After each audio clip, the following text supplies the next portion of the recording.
we are here at the end of the Cyclops saga, and we are going to move on. So if everybody is ready, full speed ahead. Let's go.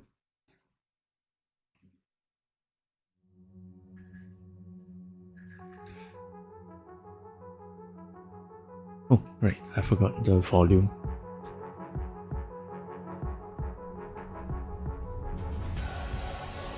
Oh,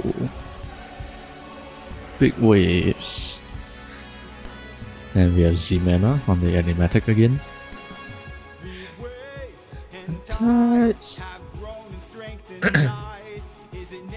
This is quite dark,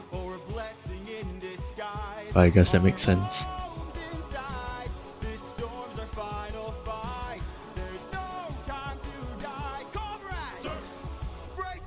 Storm.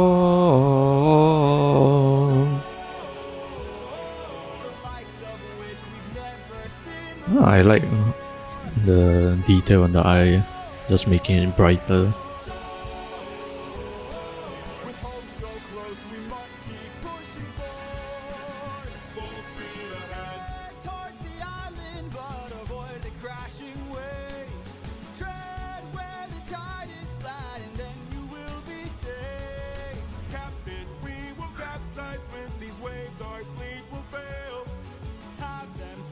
I'm noticing that there are significantly less frames. So some parts look like they're lagging, but I guess not.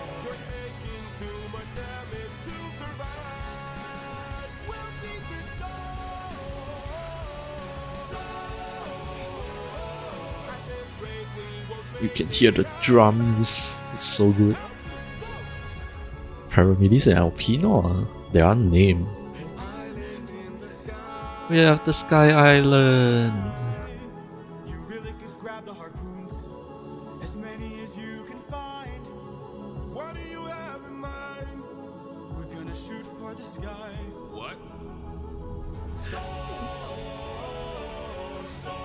I kinda like that face they gave him there.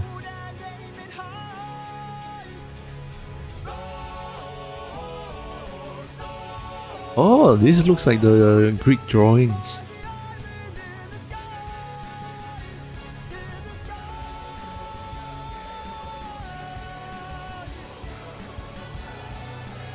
Pew pew pew pew.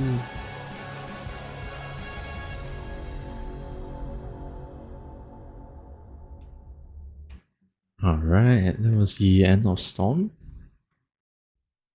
Yeah, we are going to luck runs out. But yeah, that was lovely. Again, like I mentioned in the middle of the animatics, there are noticeably less frames. So it did kind of catch me off guard and looked kind of weird for me. But I liked it. They did also have very dark colors, so it was a little bit difficult for me to make out what was what.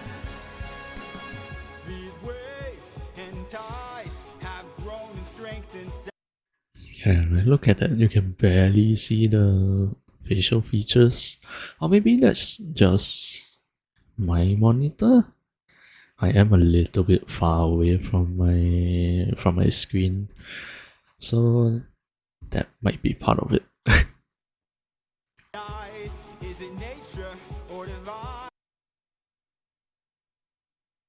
They look so cute.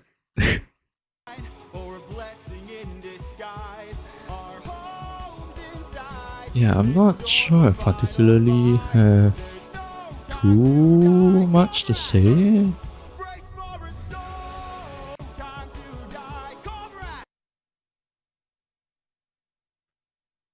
Are they all wearing skirts? Was that how the Greeks dress? I mean, I know that the Scottish people have kilts, but I'm not sure. Were they always dressed like this in the other animations? Because I know Z-Mana came in one of the earlier songs. Was it Survive? Or either Survive or Polyphemus? Anyway, I just kind of noticed that. Oh. Yeah, and again, I really like that they gave the emphasis on the eyes. And also the lace shoes. Pshaw. Oh yeah, the ocean is a scary place. I don't think I've ever been out in the ocean. No, wait. I guess I kind of have. Technically. Because over here in Singapore, when we first get drafted into the army, we do go onto an offshore island. So we do get on a boat. But you know, our waves are nowhere like this. But I guess, yeah, technically I have it. No, I don't think that would count as the sea, really, or the ocean. So maybe not.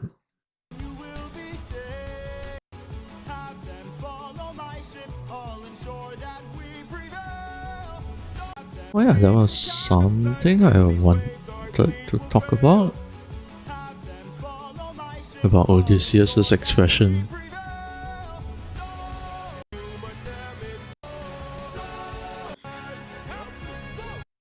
Paramides and Alpino. I know the names. I don't actually know like their part in the whole story. Oh yes, and about the floating island. Most of you probably already know, but this was apparently some sort of a mistake by Jorge himself, because in the story it does say that it's a floating island, and but what Homer meant was that the island was floating on water. So like, because islands generally have like their own how do you put this? Like they are anchored to the land underneath the water, and they just happen to be surrounded by it. The floating island of Aeolia, if I'm not wrong, it was not connected to the ocean floor. So what it was supposed to be is just, imagine it was like a, well, I mean, I guess you can just imagine it was literally like this, but floating on water instead. So, you know, wherever the waves bring it, that's where it will go. It will literally float and flow with the ocean. But I didn't actually know that. And, you know, considering that this is the land of Aeolus, who is supposedly the god of the winds in this adaptation, I saw nothing wrong with it. You know, it's the wind god. It has a floating island in the skies. That's normal, you know.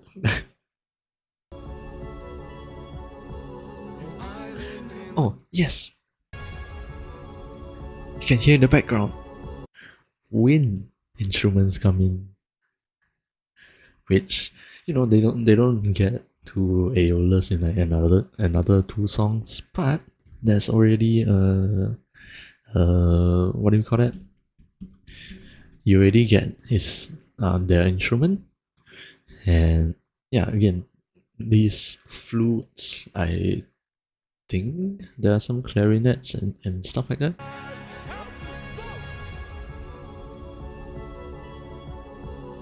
No, I think it was just flutes. So yeah, flutes are in an orchestra, and they are categorized under wind instruments. So wind instruments for the wind god.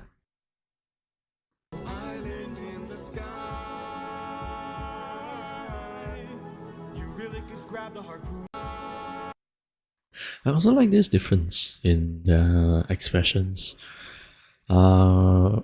Odysseus is excited for it, but Eurylochus, based on what we know in the story, he has his doubts, reasonably so. Like, I know there is a lot of hate for Eurylochus, but at least in the context of this adaptation and the way the story is written, how do I put this? Like, let me be clear.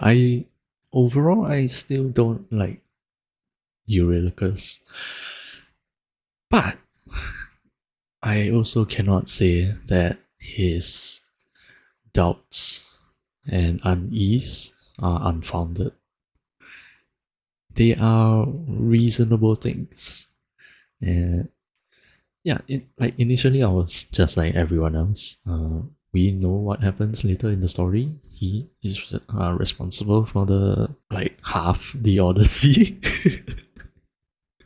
I won't get into details now. They will show it later. But yeah, initially I did pin everything on Eurylochus, like, what a dumbass, you know. But as I get to know more and more about the story itself, you know, through re-listening the whole musical, I do come to understand him a little bit better. So yeah, we will get into that later on. You really just grab the harpoons, as many as you can find. What do you have in mind? Was it here? Gonna shoot for the sky. Yes, look at that face. Does he not look like the... I don't think it has a name, but in Solo Leveling, that giant statue in the beginning, does that not look like the face? What?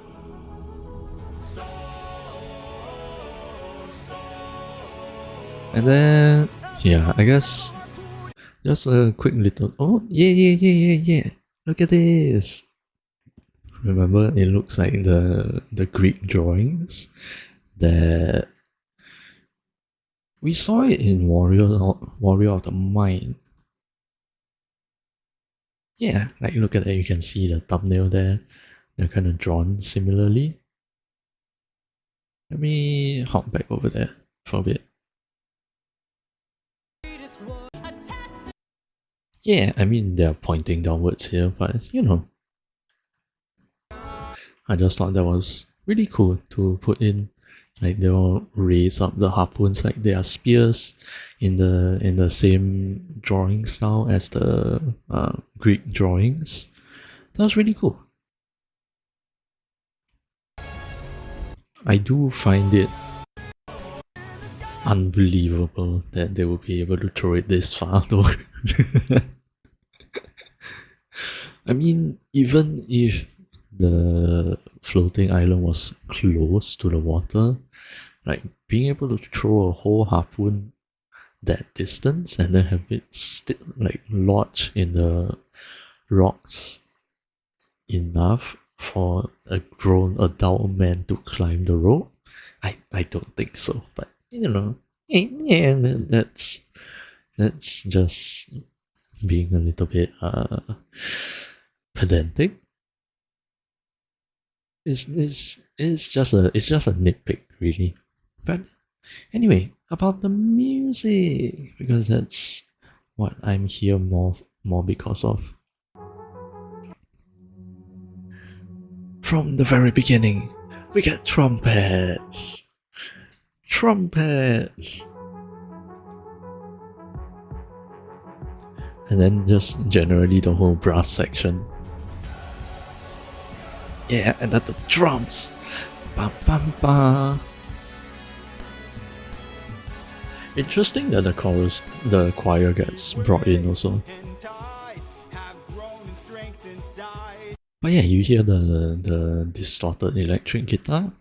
Odysseus is in battle mode again over here. Well, more survival mode than battle mode, but it's kind of a similar thing in this context. And then we have the entire brass section coming in, which personally, I think after a couple of listen throughs, I've come to associate them with just the ocean in general. At least in this musical, the trumpets is for another upcoming character that we will mention once he appears. But the brass section in general, I feel like really only comes up during the ocean, or maybe even specifically during the rough oceans. And there's also the drums. I love the analog drums here. His waves and Well, maybe it's not analog. It's a little bit digital, but still, I think it fits so well with the raging storm and the raging waves. or a blessing in disguise. Our nature. And then over here, is it nature or divine?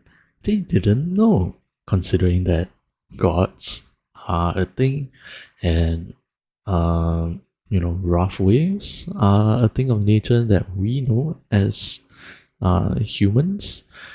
But they also have, I guess, a couple of gods that could have caused these rough waves. You have Poseidon, literally the god of the ocean. You have Zeus, who brings thunderstorms. And technically, if you want, at least in the context of this adaptation, Aeolus could also be responsible for the rough waves. So, I like that. Is it nature or divine? They didn't know.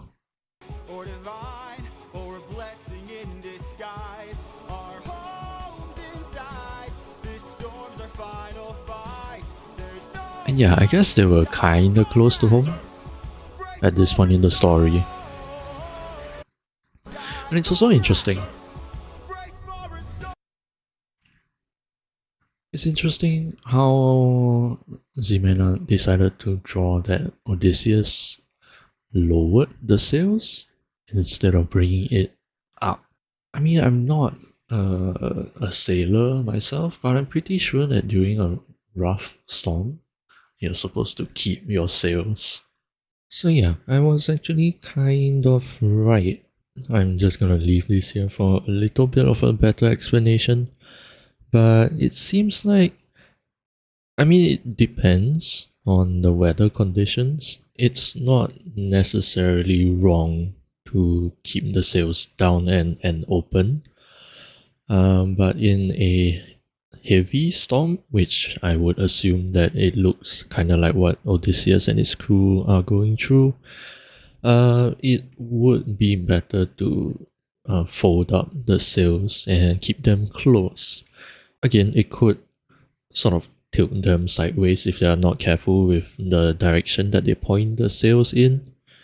There's also a lot of instability already, with all of the rough waves sort of coming in all sorts of different directions, and they already want to avoid having the waves crash into the side of the boat. But it is also a technique where they could leave some of the sails open and do this thing called scudding, where they point the ship so that the winds are blowing from the back to the front, so that the winds kind of carry them really quickly away from the storm, which would make sense to me. But again, this is a very rough storm with a lot of rough waves. I would think that would be too risky of a move, but oh well, we know they made it out safe. But yeah, I just thought I would leave this little research explanation in. I could be wrong, and if I am, maybe someone who knows better can let me know in the comments. But yeah, I thought it was interesting that they put this in. I guess in this context, they just really wanted to get home really quickly. And they're just throwing caution to the wind, literally. With hope so close, we must keep pushing forward. Full speed ahead towards the island. Avoid the crashing waves. Yeah, was there other musical details that I noticed?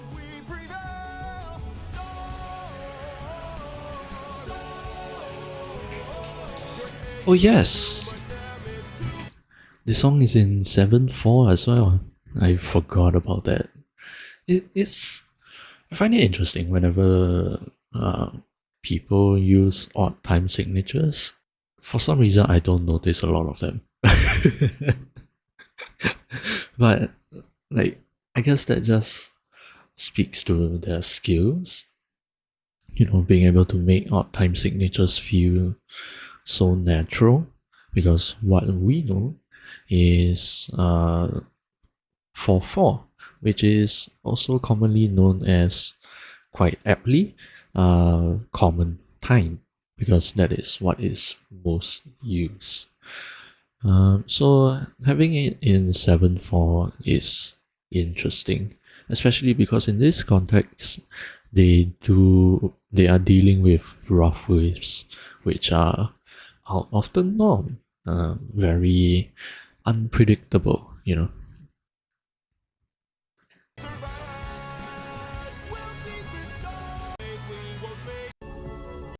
Uh, Hold on, I wanna listen to this part again.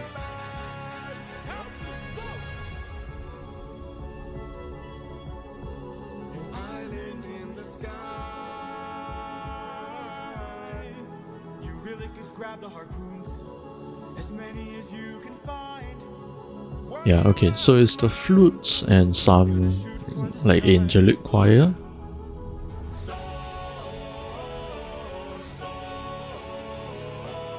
Everyone grab a harpoon and aim it. And then you have the electric guitars here also for Odysseus. We're shooting for the island in the sky. In the sky. The drums are incredible. I love it. I don't think the choirs were necessarily singing anything. It's just like background vocals, really. But yeah, that was Storm. Really enjoyed that.